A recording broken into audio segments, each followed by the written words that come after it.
سورہ آل عمران آیت نمبر 149۔ سورہ آل عمران کا 16واں رکوع اور چوتھے پارے کا 7واں رکوع۔ اللہ رب العالمین نے ارشاد فرمایا، یا ایھا الذین آمنوا، اے ایمان والوں، ان تطیعوا الذین کفروا، اگر تم کافروں کے کہے پر چلے، تم نے کافروں کی باتوں کی پیروی کی، یردوکم علی اعقابکم، تو وہ تمہیں الٹے پاؤں لوٹا دیں گے، فتنقلبوا خاسرین، پھر نقصان اٹھا کر تم پلٹ جاؤ گے۔ یہاں کافروں سے مراد تمام کافر ہیں، یہودی، عیسائی، منافق، مشرک، سب لوگوں کی باتوں سے اور ان کے کہنے سے ہمیں اپنے آپ کو دور رکھنا ہے۔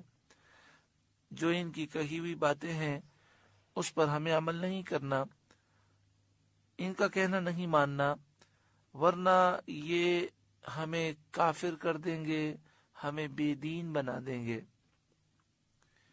اس آیت کریمہ سے معلوم ہوا کہ مسلمانوں پر لازم ہے کہ وہ کفار سے علیحدگی اختیار کریں اور ہرگز ان کی رائے اور مشورے پر عمل نہ کریں اور ان کے کہے پر نہ چلیں۔ آج بڑا افسوس ہوتا ہے کہ مسلمان کہلانے کے باوجود مسلمانوں سے ہماری نفرتیں ہوتی ہیں، لیکن جو کافر ہیں، یہودی، عیسائی ہیں، ہندو ہیں، مشرک ہیں، بد عقیدہ ہیں، بد مذہب ہیں، رسول اللہ صلی اللہ علیہ وسلم کے گستاخ ہیں، صحابہ کے گستاخ ہیں، ان سے مسلمانوں کی دوستی بھی ہوتی ہے، اٹھنا بیٹھنا بھی ہوتا ہے، بڑی محبت کے تعلقات ہوتے ہیں، اگر سمجھایا جائے تو مانتے نہیں ہیں، حالانکہ قرآن مجید فرقان حمید اس سے ہمیں منع فرماتا ہے۔ بل اللہ مولاکم، بلکہ اللہ تمہارا مولا ہے، وہو خیر الناصرین، اور وہ سب سے بہتر مددگار ہے۔ یعنی کافروں سے دوستی نہ کرو، ان سے محبت کے تعلقات نہ رکھو۔ اگر تمہارے دل میں یہ خیال آتا ہے کہ پھر ہمارا کیا ہوگا، ہماری مدد کیسے ہوگی، یہ کافر ہمیں کام آتے ہیں، تو فرمایا اللہ تمہارا مددگار ہے، وہ تمہارا مولا ہے، وہ سب سے بہتر مددگار ہے، تو اس کی بات پر عمل کرو، اللہ تعالیٰ تم پر کرم فرمائے گا۔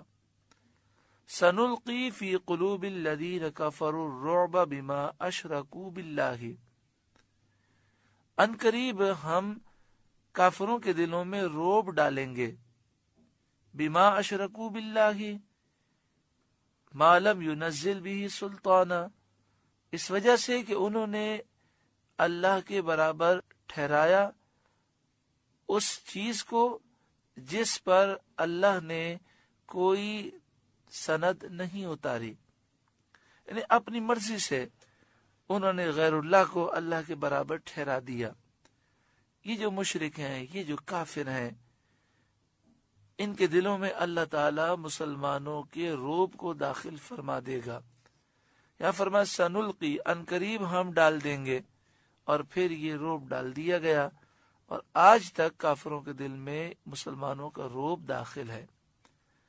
اگر یہ رعب نہ ہوتا تو دیکھیں مسلمانوں کی تعداد ہے کتنی، صرف 15%، 85% کافر ہیں۔ کافروں میں اتحاد بھی ہے اور ان 15% مسلمانوں میں اتحاد بھی نہیں ہے۔ یہ 15% مسلمان انتہائی کمزور ہیں، اور جتنے اسلامی ممالک ہیں سب غریب ممالک ہیں یا ترقی پذیر ہیں، کوئی بھی ترقی یافتہ نہیں، کوئی بھی سپر طاقت نہیں، اور کافروں کے دل میں مسلمانوں کے لیے شدید نفرت بھی ہے۔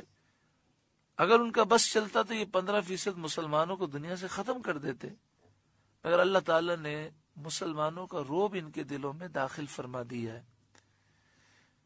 اس آیت کریمہ کا جو شان نزول ہے وہ یہ ہے کہ جنگ احد سے واپس ہو کر کافروں نے یہ خیال کیا کہ مکہ مکرمہ کی طرف جانے کے بجائے ہم دوبارہ حملہ کر دیں۔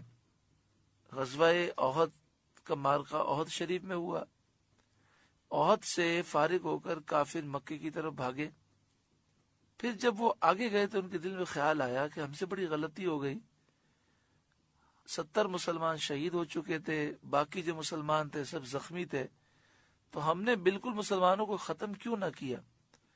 آپس میں مشورہ کر کے انہوں نے فیصلہ کیا کہ چلو واپس چلتے ہیں اور مسلمانوں پہ حملہ کر کے انہیں ختم کر دیتے ہیں۔